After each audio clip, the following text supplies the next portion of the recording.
'cause there ain't no doubt I love this land. God bless the USA.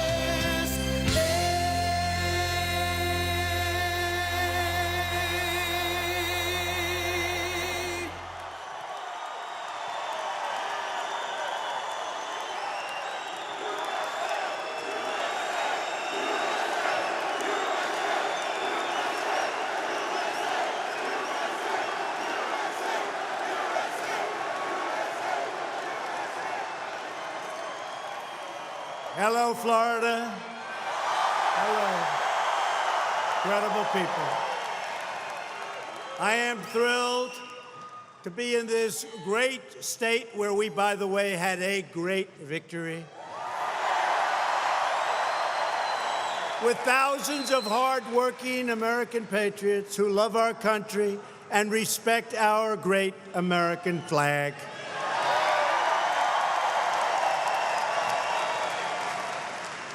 We're honored to be joined tonight by some tremendous people. Congressman Gus Bilirakis. Gus, where is Gus? Where is Gus? Where's Gus? Ted Yoho. And Matt Gaetz. Thank you. Great, fellas. Thank you. Thank you.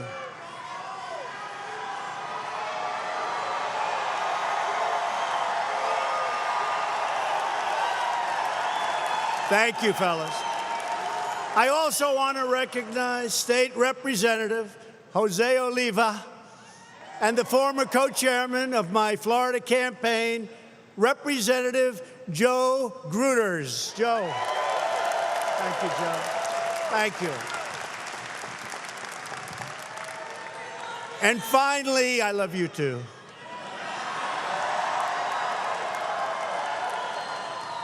I'd like to introduce a true leader, a proud veteran, my great friend, a tough, brilliant cookie. True, he's tough, he's smart, and he loves Florida, and he loves our country, and he's going to be your next governor, Ron DeSantis.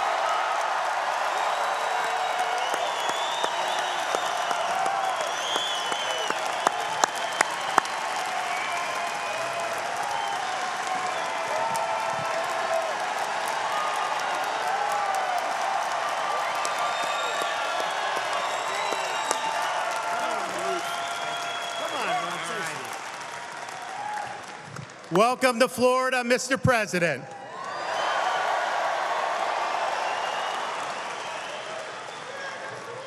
For someone who grew up just across the bay in Pinellas County, starting out working $6 an hour, it's a true honor to be standing here endorsed by the President of the United States.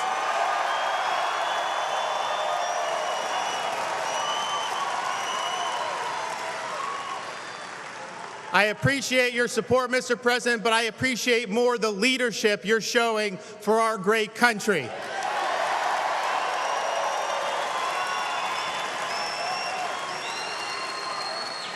We have the strongest economy we've had in years. We are standing foursquare behind our ally, the State of Israel. We have strong constitutionalists being put on our courts, including the Supreme Court.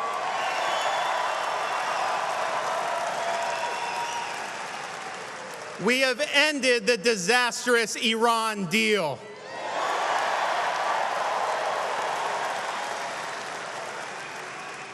And under the President's leadership, we are standing against socialist dictatorships in Latin America like Cuba and Venezuela and Nicaragua.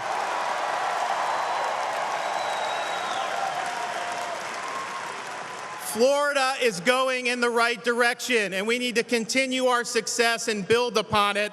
We can't go back to the days of Charlie Crist, where the good old boys run the show. We can make our state without peer for economic opportunity if we continue with strong conservative policies.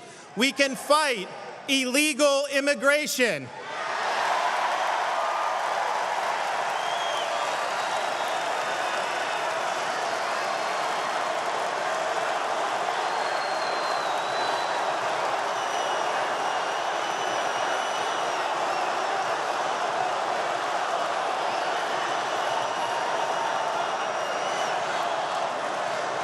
All we got to do is enact E-Verify and stop sanctuary cities.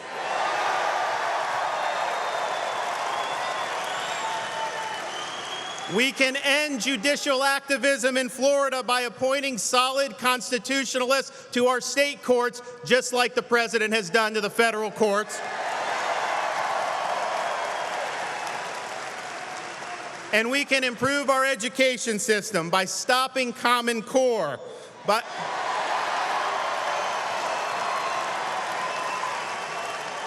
by giving every child, regardless of circumstance, the ability to attend a good school, and by getting the Constitution back in our classrooms in a very big way.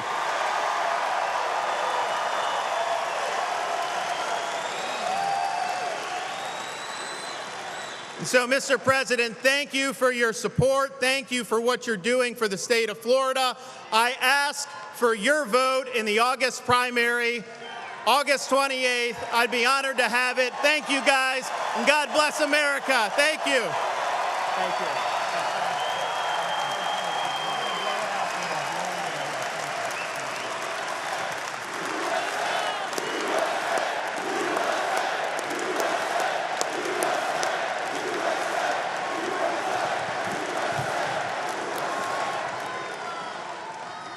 Thank you, Ron. And everybody needs to support Ron DeSantis in our August 28th primary. And in the November general election, don't forget, you have somebody, one of the group, is going to be running on open borders, anti-ICE, anti-law enforcement.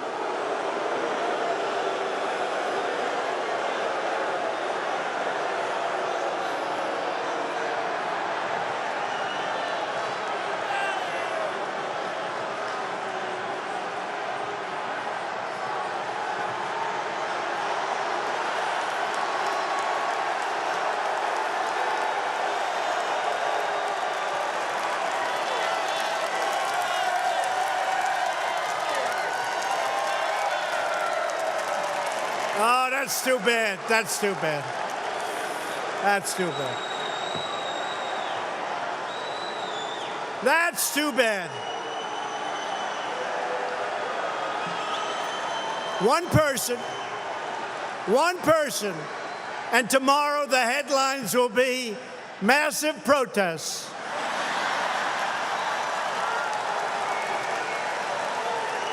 Too bad. Sorry about that, Ron. Earlier today, I also spent time with your current governor, one of our nation's truly great leaders, Rick Scott.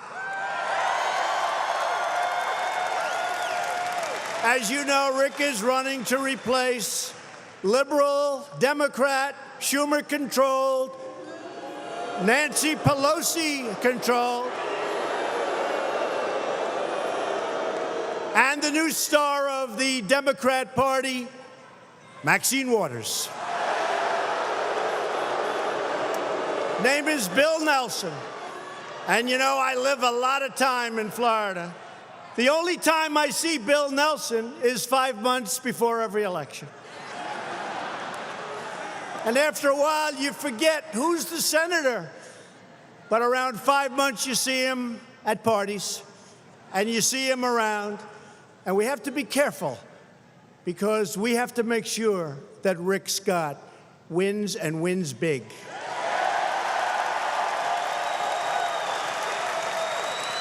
Bill Nelson voted for Obamacare, which has been a totally disastrous situation. And we got rid of the individual mandate, the most unpopular aspect. And most of Obamacare will be gone very soon. In fact, it was gone until one gentleman decided at 2 o'clock in the morning. Remember?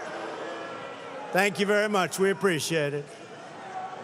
And he voted against tax cuts, and he wants to go in there and raise your taxes. Tell me, is that good politics? I don't think so. Bill Nelson voted in favor of sanctuary cities. He opposed Kate's Law. Bill Nelson puts criminal aliens before American citizens, which is why it's time to vote Bill Nelson out of office. That's what's going to happen.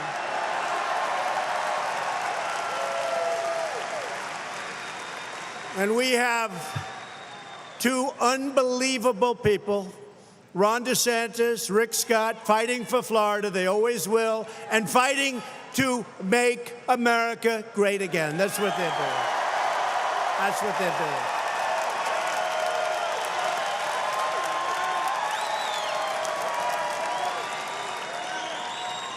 So I'm sure we all say this about our children, but I have great children. And a couple of them, plus, are here tonight. I have Eric Trump, who's been fantastic. He loves his political stuff. Eric's wife, Lara, who is so great. I think she single-handedly won the state of North Carolina for Trump. Thank you, Lara. Didn't hurt in Pennsylvania either. Thank you very much. And we have somebody that nobody ever heard of, Ivanka. Ivanka.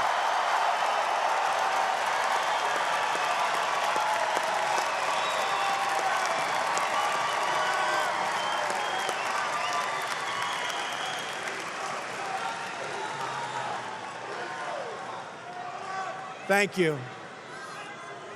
And, you know, we have a big thing happening because, you know, look at all those hats. White ones, red ones, they all have the same thing. Make America great. Well, make America great again.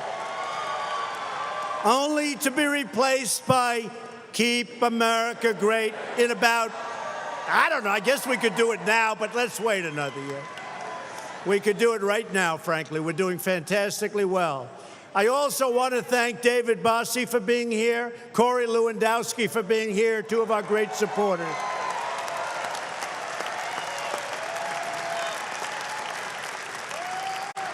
I'll tell you, they are two fighters. We like fighters, don't we? We started off, it was a small group. They said it couldn't be done. It was actually done quite easily. We won quite handily. We were never off center stage. You know what that means, right? The debates. We never left center stage. And I said, I always want odd numbers because I want to be in the center. I didn't want to be tied for the center. Does everybody understand? But we never left center stage. And I'll tell you, Corey, David, Ivanka, Laura, Eric, Don Jr., all of them, they were fantastic.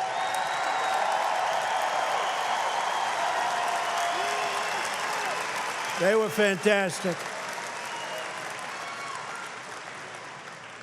And I have to say, our First Lady is home watching. Look at all those cameras right there. She's home watching. And everybody loves Melania. They love Melania. Great. Doing a fantastic job. She's doing a fantastic job. Just last week, it was announced that the U.S. economy grew at 4.1% last quarter.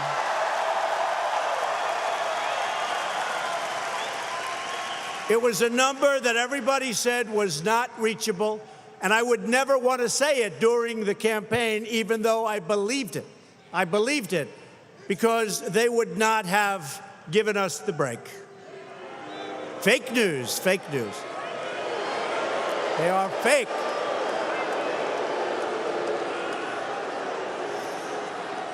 Now, I mean, do you believe, look at this, every night it's the same thing. Wouldn't you think they get tired of these speeches? Wouldn't you think? And here's one thing I'll tell you. If they don't get ratings, those speeches don't go on, doesn't matter. Look how many they have back there. They just can't get enough. They can't get enough.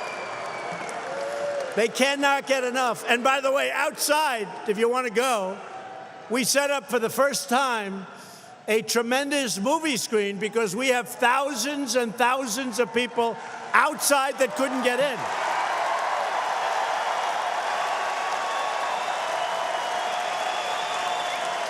So we have a big screen and big loudspeakers, and I hope you're all happy out there. This is a great place to be. If you got to be outside, be outside.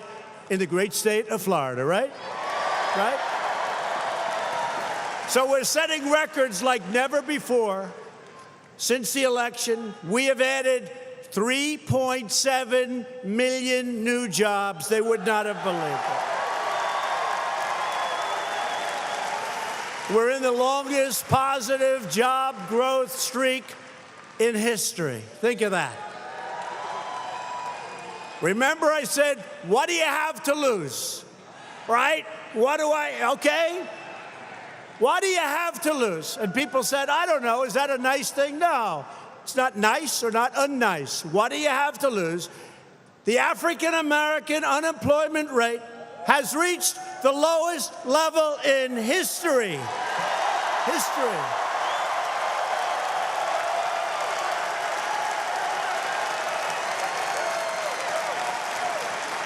Thank you.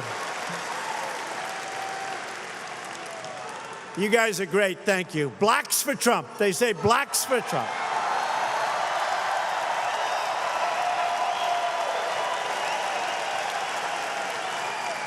You knew a long time ago, didn't you, huh? You knew a long time ago. Thank you, fellas, thank you. The Hispanic unemployment rate is at the lowest level in history. Hispanic. The Asian unemployment rate has reached the lowest level in history.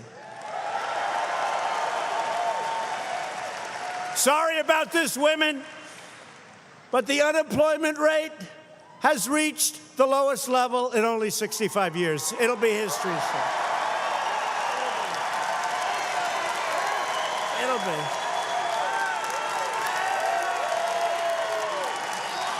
It'll be history soon. Give us about 2 more weeks.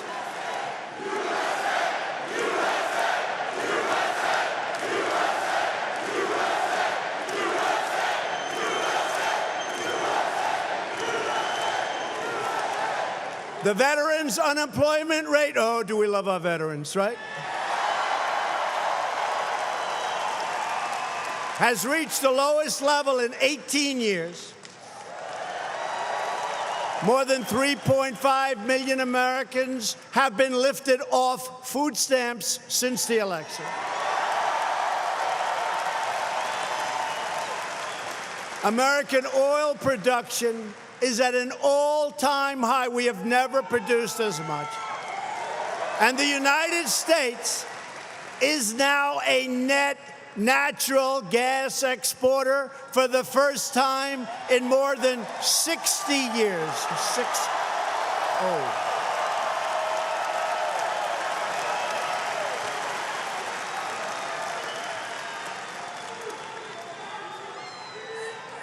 We will very shortly be the largest in the world in energy, the largest in the world. Think of that. And most importantly, America is being respected again. We're respected again.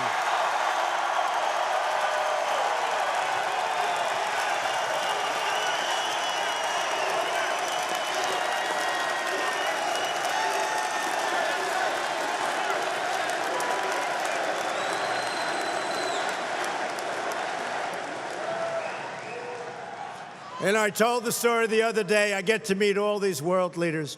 Virtually everyone comes into the Oval Office or wherever we're meeting, and they don't know me. I'm meeting them in many cases for the first time. I'm not sure they like me, like in the case of NATO. I said, you got to pay your bills, folks. You got to pay up. Got to pay up. But they like me. They like me. But everyone that greets me says, hello, Mr. President. Congratulations on what you've done for the economy. It's the talk of the world. Talk of the world.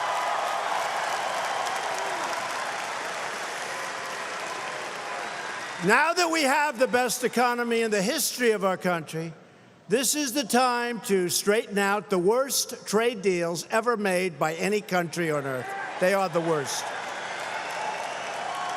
For decades, the United States was the piggy bank that everybody was robbing. All of these other countries, our friends, our enemies, our allies, the foe. We rebuilt China, paying hundreds of billions of dollars a year with nobody there to protect your money. But you're there now. We are protecting your money.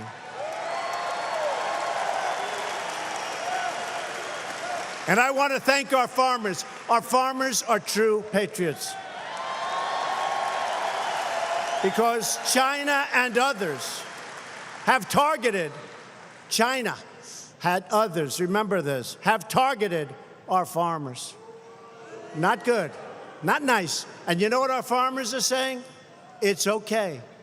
We can take it. These are incredible people. We can take it. You know why? They target our farmers because they know it's one of our great strengths. It's us. It's not me. It's us all together. They know it's one of our great strengths. We won every farm state. You got to see that middle of that map. It wasn't even the middle. It was about everything but a little corners of each side. But you have to see that is all red. Republican red. Beautiful Republican red. And remember this, farms have been on a decline. I mean, it's been for 15 years. I've only been here for, it's pretty soon going to be close to 2 years. But if you look at soybeans, big crop, if you go back to Election Day and then move back 5 years, so 5 years before Election Day, soybeans dropped 50% in price. I wasn't even here. So now we're going to open up markets. We're going to do it the way it should be. And all of this stuff, you're going to make it back, and it's going to be made back faster than anybody would know. But we haven't been treated right. We're going to make it back nice and quickly. Nice and quickly.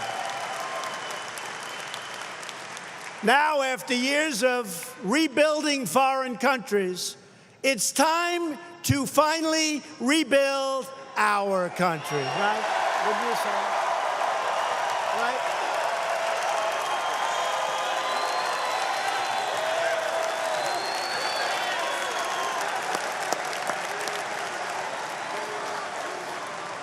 In the past, politicians ran for office pledging to crack down on unfair trade. They never did anything about it, only to get elected.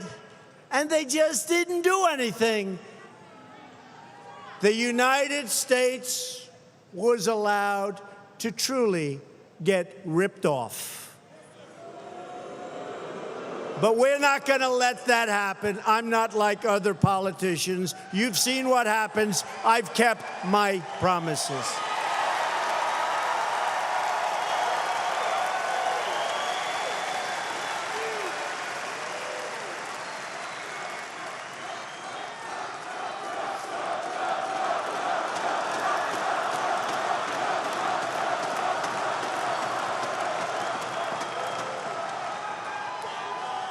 One of the brilliant pundits that doesn't have a clue. I mean, these people, how they have gotten us wrong. And you know what they were asking on Election Day? Where did all these people come from? Where did they come from? In Tennessee, that was an early state. They came in and they were pouring in with the early vote, and the fake news was saying, where are these people coming from? You know where they came from? They came from the heart. They came from people that were never happy with anybody until we came along. That's where they came from. That's where they came from. But one of the pundits said that he's made a lot of promises, and you won't believe it, but he's actually kept far more promises than he made. Did you ever hear that one? So, because they'll probably be throwing him out of broadcasting tomorrow. We've taken the toughest ever actions in response to China's abusive trade practices. And we're doing very well with China, very well. And I have a lot of respect for China. And I have tremendous respect for President Xi of China. But this has been too many years of abuse. $500 billion a year. $500 billion. We've helped rebuild China. We can't do that anymore. We can't do that anymore. And our farmers understand it, and our workers understand it, and frankly, our companies understand it.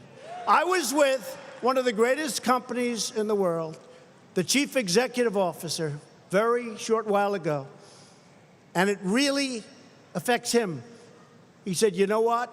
This does affect our company, but Mr. President, keep going. You're doing the right thing. I thought it was great. I thought it was great. A great company, one of the greatest. He said, you're doing the right thing. And I said, I appreciate it. Thanks to our powerful trade policies, the trade deficit is falling and falling and falling, and boy, did it fall this quarter. The days of plundering American jobs and American wealth, those days are over. They're over. America first. America first. We're also living by two very important rules: buy American and hire American. Last week, I visited with hundreds of American steelworkers who were laid off years ago because other countries were dumping steel all over our country. They're not dumping so much anymore, you notice? And if they do, they're paying a 25% tariff or tax.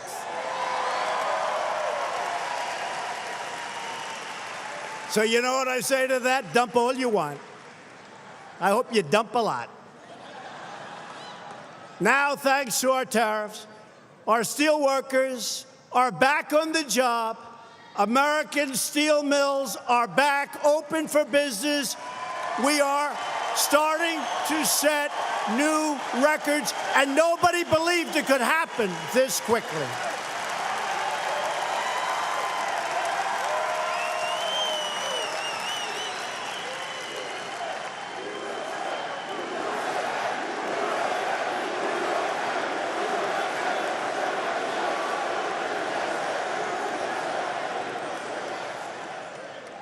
U.S. Steel just announced that they're building 6 new steel mills.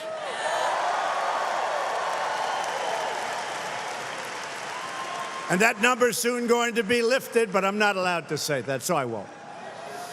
And I'm very proud to report that Nucor is going to build a brand new $240 million steel mill. That's a big one, right here in Florida. The head of Nucor is here. Thank you. Thank you. Head of Nucor. That's a big one.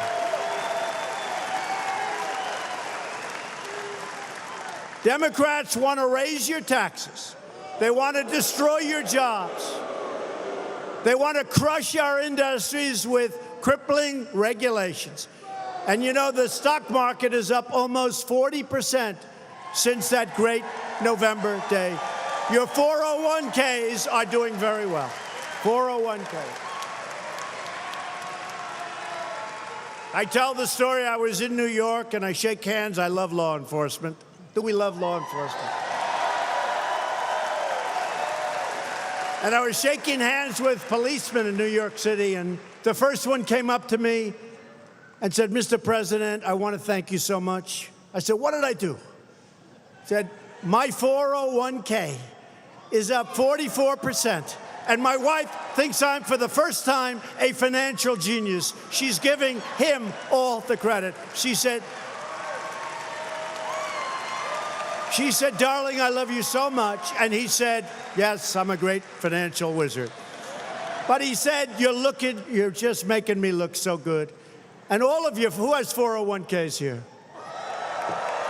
I guarantee you one thing, I have your vote. I guarantee it.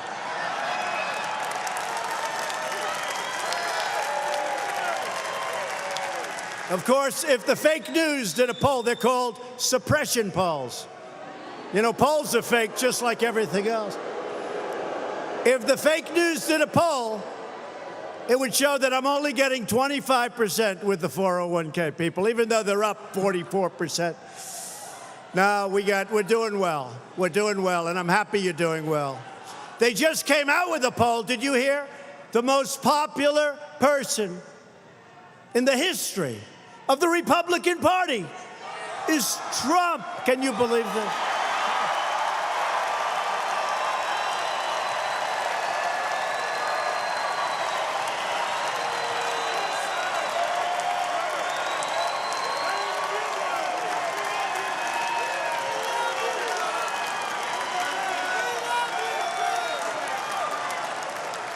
So I said, does that include Honest Abe Lincoln? You know, he was pretty good, right? Remember I said, when I'd be a little bit wild and would have a lot of fun, they'd say, he's not acting presidential. And I'd say, well, it's a lot easier to act presidential than to do what I do. Anybody can act presidential.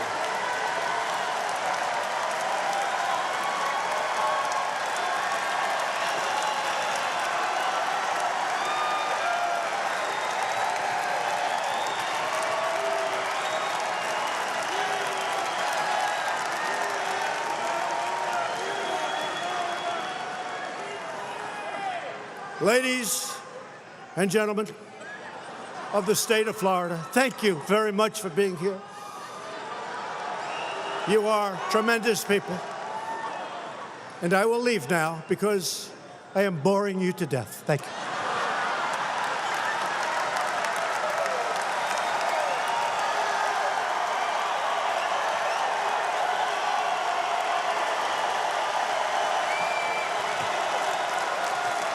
No, but I said, I used to tell them all the time, the fake news, I'd say, I can be more presidential than any president in history, except for possibly Abe Lincoln with a big hat. I don't know if I can. Abe looked pretty presidential, right? What do you think? He's tough. He's tough. I admit it, Abe Lincoln is tough. But we love Abe Lincoln.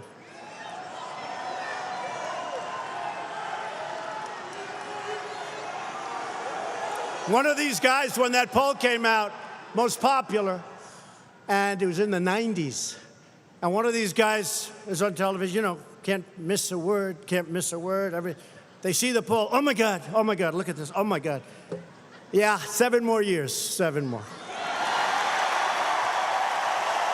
7 more.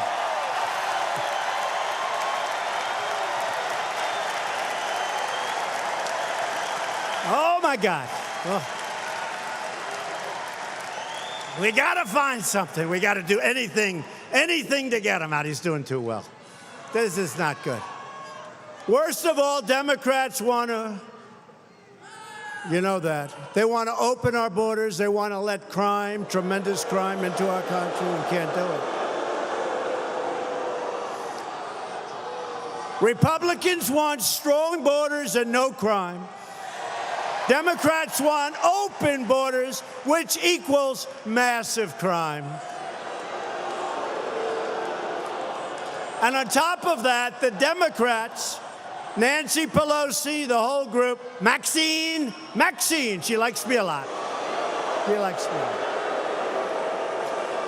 They've launched outrageous attacks on our incredible law enforcement officers and on ICE and our Border Patrol. Can you believe it? People that keep us safe.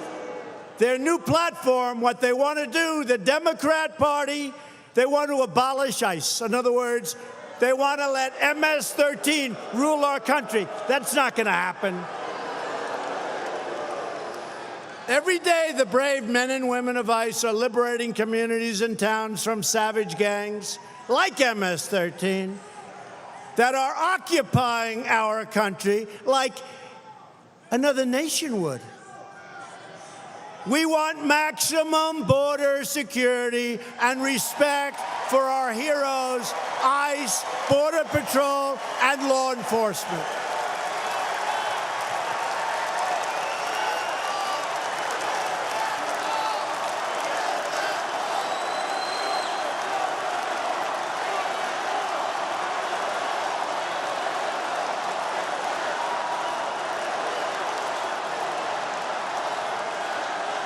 And we're going to have tremendous border security that will include the wall. That will include the wall.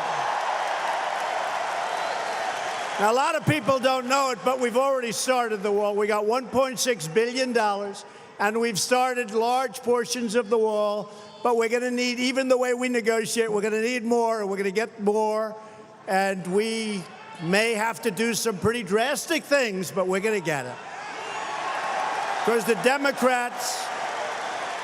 Democrats are not voting for what we want to do, and they're not voting and allowing our values to take place in our country. We're tracking down the gang members, and we're tracking down the drug dealers and the child predators and the criminal aliens, and we're throwing them in jail or throwing them the hell out of our country.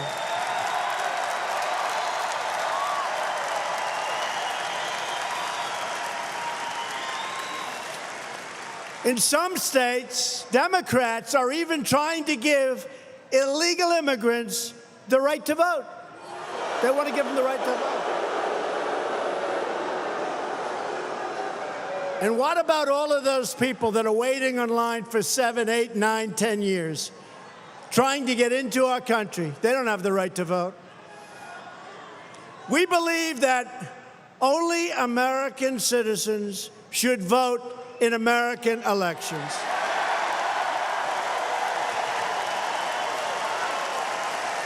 Which is why the time has come for voter ID, like everything else. Voter ID.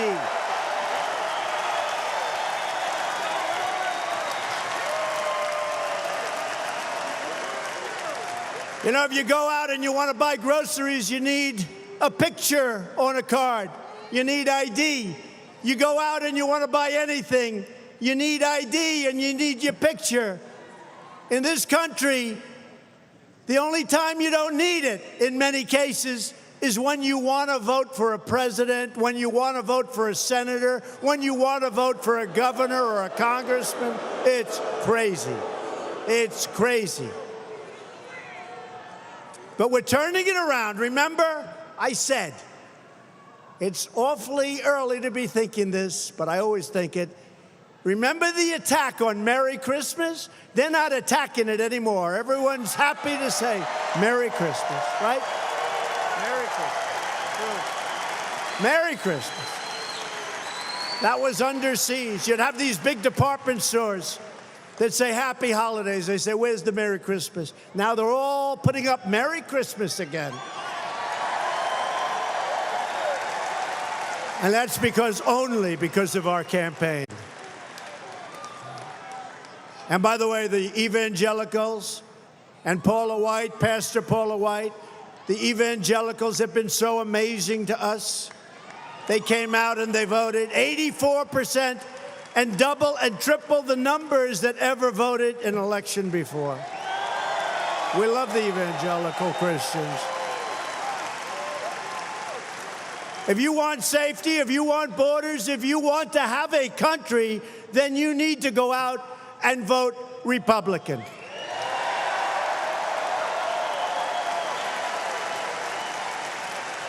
And very importantly, you need to go out and vote for Ron DeSantis for governor of Florida.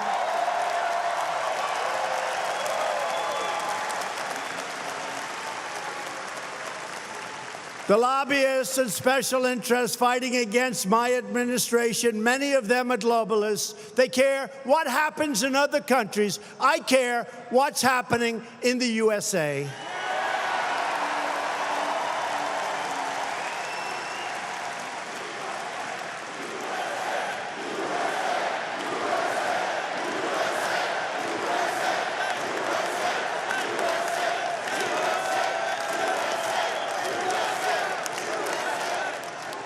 They're the geniuses who came up with our terrible trade deals, one after another. How about NAFTA? Remember when they signed NAFTA? Remember they signed NAFTA and everybody just moved their companies down to Mexico And these people were saying, isn't that a wonderful thing? No, it's not a wonderful thing. And those companies are now moving back. These are the people who lost trillions of dollars overseas and who gave us our horrible immigration laws. These laws are the worst. I am for America first and the American worker. We want to be a puppet for no one any longer. We're not going to be a puppet any longer. My only special interest is you, the citizens of the United States. I've had a great career. I've had a lot of fun. Even in Florida, I've had a great career. I've had a lot of fun. I've done great. I've done really well, beyond anything I could have ever expected.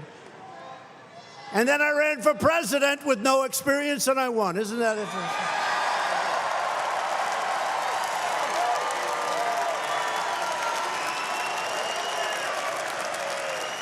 But you actually won. You know, I told the story the other day. I was probably in Washington in my entire life 17 times. True, 17 times. I don't think I ever stayed overnight. You know what I'm getting at, right? And we have a great cabinet now, a couple of little changes, but we have a great cabinet. We have some Mike Pompeo, our Secretary of State.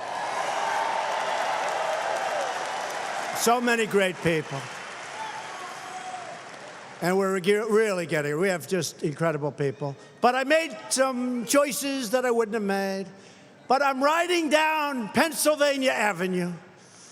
Again, I've only been here about 17 times. And probably 7 of those times was to check out the hotel I'm building on Pennsylvania Avenue. And then I hop on the plane, I go back. So I've been there 17 times, never stayed there at night, I don't believe. And then I'm riding down in this beautiful car, picked up at the airport by Secret Service, holding the hand of our great First Lady.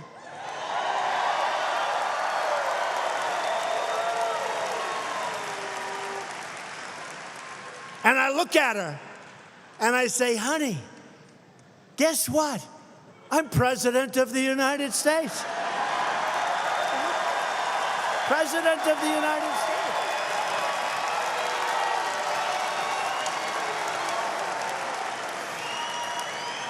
And I didn't know anybody in Washington, but now I know everybody in Washington. I know the good ones, I know the bad ones. I know the wonderful people, and I know the scum. And America now is winning again, like they haven't won before. We passed the biggest tax cuts and reform in American history, biggest cuts in history. More than 100 utilities have slashed rates for consumers, including right here from Duke Energy and Tampa Electric. Your rates have gone down. Over $300 billion poured back into the United States in the first quarter, and we expect to be taking back, because of our new tax cut and reform plan that passed, bigger than anything ever in our country. We expect to be taking back from overseas over $4 trillion. That's a lot of money. Could never have come back before. And if our opponent had won and the Democrats had won, they would have put more regulations on. They would have raised your taxes. They would have opened your borders, gotten rid of law enforcement. They would not have helped your military. And you know what? Our country would be going to hell. And instead of going up, the market would be half of what it was if we're lucky. Because frankly, the tax cuts were incredible to what we've done. But maybe even more important are the cuts in these horrible regulations that didn't allow anybody to do anything. Job-killing regulations. We've gotten rid of more regulations than any president in the history of the United States, and that's done in less than 2 years. I withdrew the United States from the unfair, one-sided, very, very expensive, job-killing Paris Climate Accord.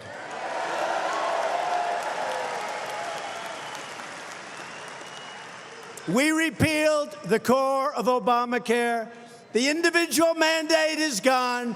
You know, the individual mandate. That's a beauty. Only the past administration could have come up with this.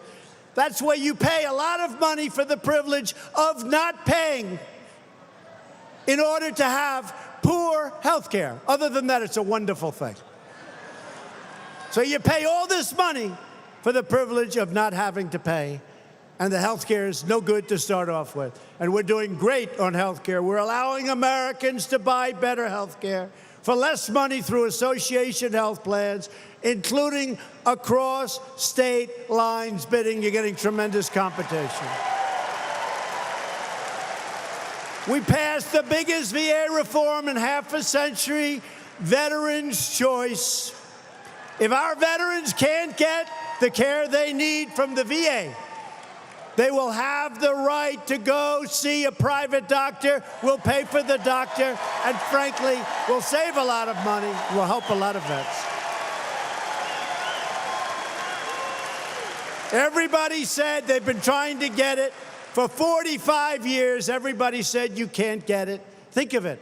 Think of it. Veterans' Choice. They have to stand. Our great people. These are our great people. Who's a veteran in this audience? Do you like Trump? Do you like the job we're doing? Now think of it, 45 years. Everybody said you'll never get it passed. And I used to say, before I really was well-versed on the veteran situation and health care, I used to say all the time, why don't they just let the folks go to a doctor? They'd wait in line for 7 days, 9 days, 14 days, 21 days. Some of them started off with a very modest problem. They end up being terminal because they can't see a doctor. I said, why don't they just let them go see a local private doctor, pay the bill, and take care of it? It will be a lot less expensive. And it's turned out to be something that the veterans love. They love. And it's passed. It's passed. They've been trying to get it passed for 38 years. The other one is 45, and that's VA accountability. If somebody treated our veterans badly, if they stole, if they were, you know this, if they were sadistic, if they were really bad to our vets, all right? Really, really bad, we couldn't do anything about it. They could steal, they could rob, they could be abusive. You couldn't say, you're fired. Now you can say, you're fired. Made a big difference. That was another one they said, you'll never get it done. Between civil service and unions, we love them both, but between civil service and unions, they said, you'll never get it done, you'll never get it approved. And by the way, we had virtually no help, very little, from Democrats. Very little. Not because it's not right, but because they don't want to give Trump any victory. They'll do everything that's wrong. Look at Judge Kavanaugh. This is a great, great, highly respected man. And the good news is the Republicans, I believe, are close to 100%, which is what we need. But so far, the Democrats haven't given us any votes, and that's because they will do anything they can to not help the Trump agenda, even though they know it's wrong. And Brett Kavanaugh, highest education, best grades, best tests, best everything. They thought 15 years ago he was going to be a Supreme Court judge. Look at Justice Gorsuch. How good is he? How good is he?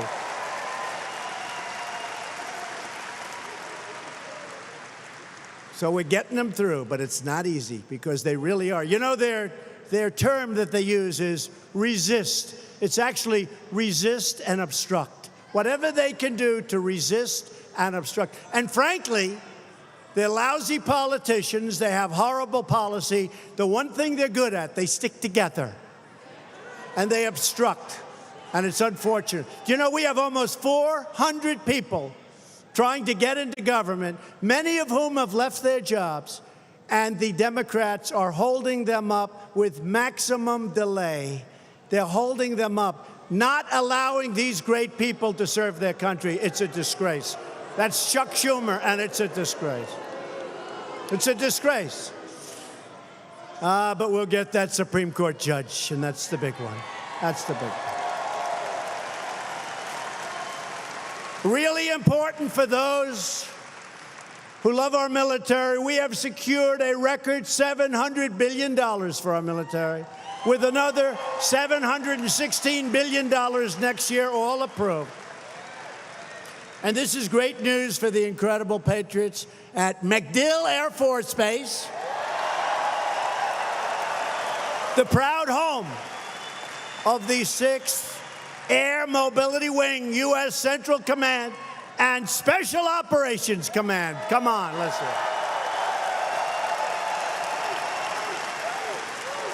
We're adding nearly 30,000 new soldiers, sailors, airmen, Marines. And we have secured the largest pay raise for our great warriors in a decade.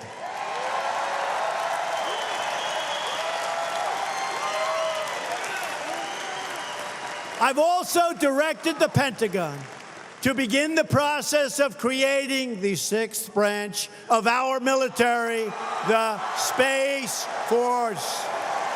Building the Space Force.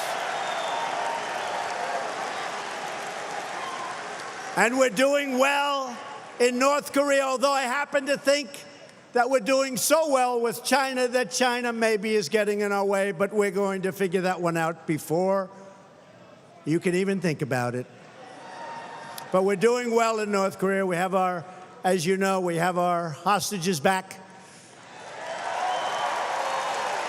There's been no nuclear testing. There's been no missiles or rockets flying beautifully over Japan. I think our relationship is very good with Chairman Kim, and we'll all see how it all works out, but there's nothing like talking, and we'll see how it is. You remember when I first took office? It really looked like big trouble. And the past administration, they thought that was by far their biggest problem. So I think it's going to work out very well. But a lot of good things are happening. No tests, no rockets flying, but we'll see what happens.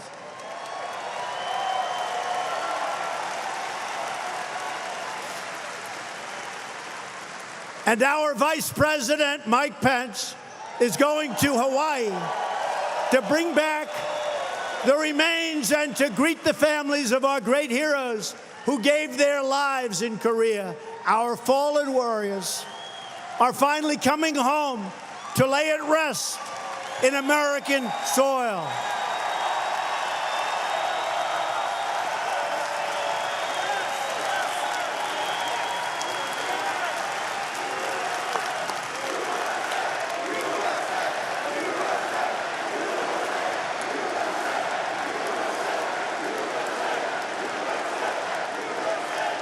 I also withdrew the United States from the horrible one-sided $150 billion was paid. $1.8 billion in cash. The Iran nuclear deal, it's a horror show. I hope it works out well with Iran. They're having a lot of difficulty right now. I hope it works out well. And I have a feeling they'll be talking to us pretty soon. And maybe not, and that's okay too. In December, I recognized Israel's true capital, Jerusalem.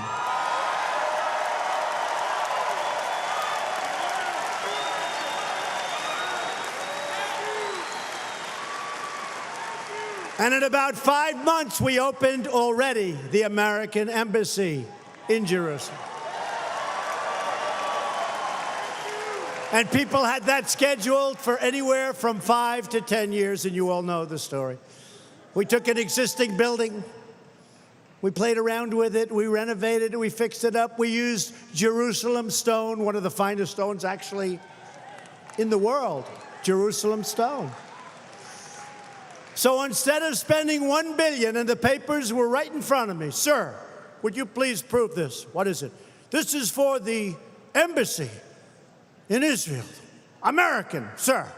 I said, how much? $1 billion, sir. $1 billion.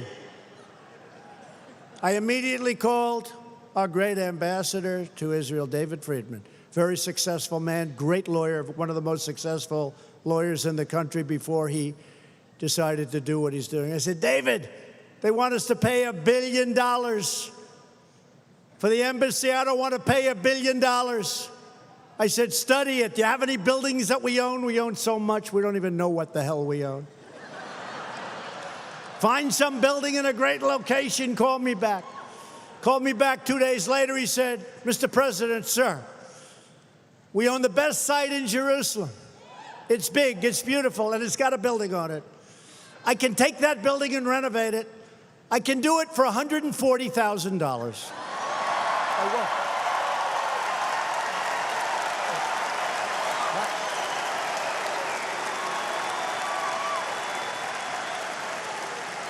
I said, David, how good is the site? We could never buy a better site. They were willing to spend tens of millions for a site. They wanted to buy a site which was so bad, it was totally inferior to what we already had. Don't forget, we get there first, right? You know, we have good sites. And I said, David, do me a favor. Don't make it $140,000. Sounds too cheap. Make it like $400,000. That's okay too, David. So we saved almost $1 billion. Oh, I could tell you these stories all day long. Airplane purchases. I could tell you all day long.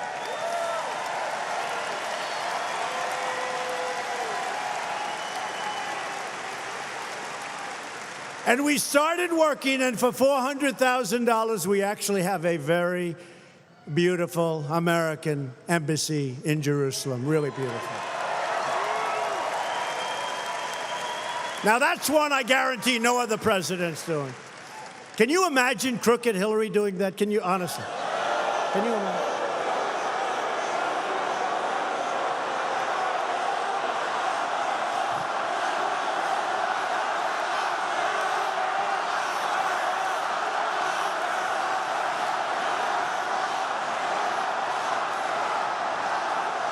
In all fairness to her, could you imagine anybody else doing that?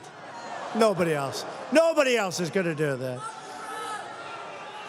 And I could tell you stories about what we've saved with purchases of military equipment. General Mattis would be glad to tell you, but he can't believe it. And some of the generals have said they've never seen anything like it in the world. They've never seen. Because I want that $700 billion properly spent. If we can buy twice the number of aircraft or have a lot of money left over, that's what we want. Instead of apologizing for America, we're standing up for America. We're standing up for the heroes who protect America. And yes, we are proudly standing up for our great national anthem.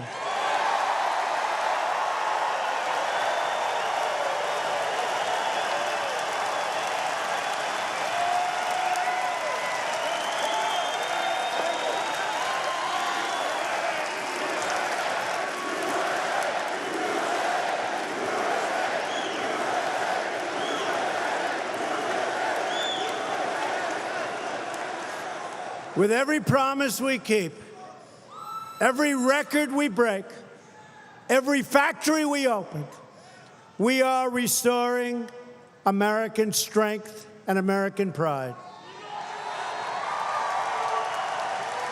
But to continue this incredible momentum, this incredible movement, and that's what we have. We have a movement. This may be, in fact, it probably is, the greatest movement in the history of our country. Even they will say that. Even they will say that. But to keep it going, we need to elect more Republicans. We need more votes. And we need to elect Ron DeSantis as your governor. Got to do it. And I'm telling you, I know him well. He's a great, great guy. He's going to be an incredible governor. I have no doubt. I have no doubt. I don't do these endorsements easily. I don't need to be here, but I happen to love this state, so it's one of those things. But I don't do them easily. Although it seems to have an impact. The other day, we endorsed a great gentleman from Georgia. He was probably 5 points down. He won the election by 40 points. He got 70% of the vote to 30. Think of that. Great guy. And many others. I mean, we could go over one after another after another. They're actually starting to give us credit for this. I don't think there's ever been anything like it. That's why I had to be here to formally, I've been endorsing Ron. I've been saying great things, but I wanted to be here to formally endorse Ron. You got to get out and vote.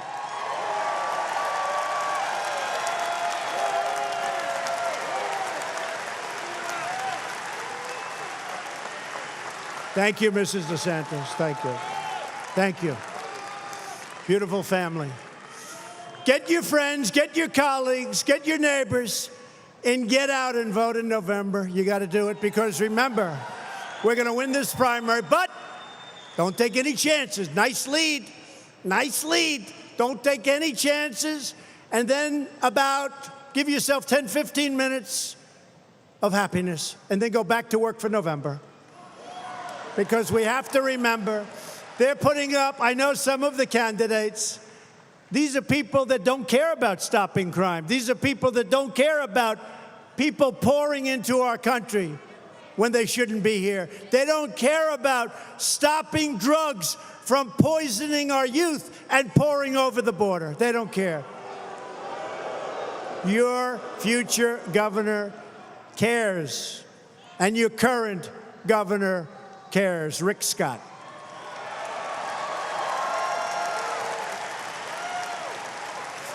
Loyal citizens like you, incredible people from the great state of Florida, help build this country.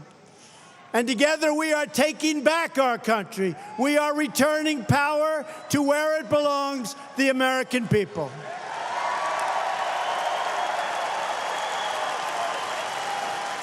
This state was settled by pioneers and visionaries who explored the marshes and raised up cities right on the sea.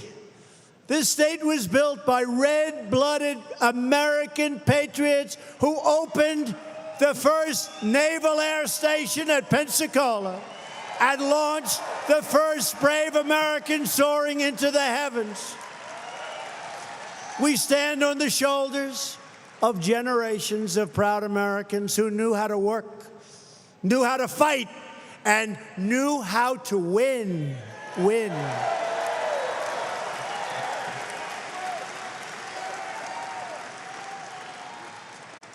And when you elect Ron DeSantis as your governor, because you see it already, we're winning so much, some people are getting a little tired of winning, right?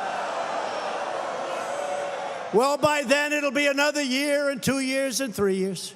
And you'll be insisting, Governor DeSantis, please see our president. It's too much winning. We can't stand it. The people of Florida, we can't stand it because under previous administrations, we never won. We got used to never winning. And he's going to come to me in Washington, in the Oval Office, the beautiful Oval Office, and he's going to say, Mr. President, the people of Florida are just downright tired of winning.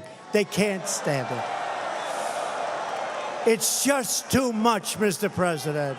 The economy is too good. The jobs are too strong. We're doing too well. Is there anything you can do? I can say, Ron, I don't care what you say, we're going to keep on winning. We're going to keep on winning. We're going to win so much, and the people of Florida actually love it, don't they, huh? They love it. Remember what I said right at the beginning. We're respected again, and that man is respected and always has been. We will never give up. We will never give in. We will never, ever back down.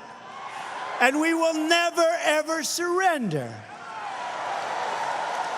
Because we are Americans, and our hearts bleed red, white, and blue.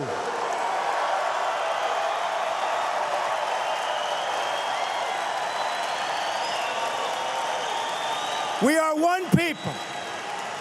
We are one family. And we are one glorious nation under God. And together we will make America wealthy again. We will make America strong again. We will make America safe again. And we will make America great again. Thank you, Florida. Thank you.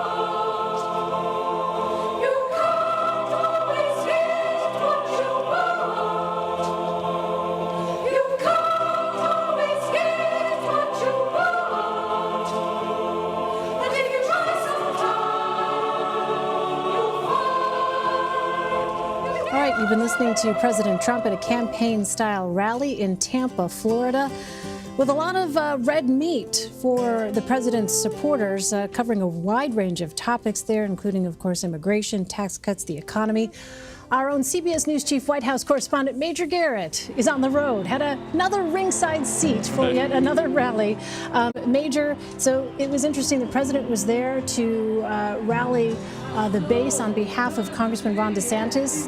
The president said this: he's going to be your next governor, and his name is Ron DeSantis. No mention of the establishment GOP candidate. You've got this primary contest August 28th. First of all, explain why the president has picked a side here and is backing Ron DeSantis. Because over time he became a fan of Congressman Ron DeSantis, principally by watching him on television, on Fox News, be a fierce defender of the president and a very harsh critic of the Robert Mueller investigation. And what you're seeing playing out is the Trump effect begins to reshape the Republican Party. You also see how the Fox News effect influences that reshaping of the Republican Party, and it's playing out right here in Florida. The other candidate in the Republican primary for governor is Adam Putnam. Very well known, very well respected, heavily endorsed, well funded, was leading this race for a good long while, considered the heir apparent to Rick Scott, the current Republican governor. But President Trump watches, as we all know, a good deal of television, much of it Fox News. And he began to see DeSantis show up on Fox with some regularity, always defending the president.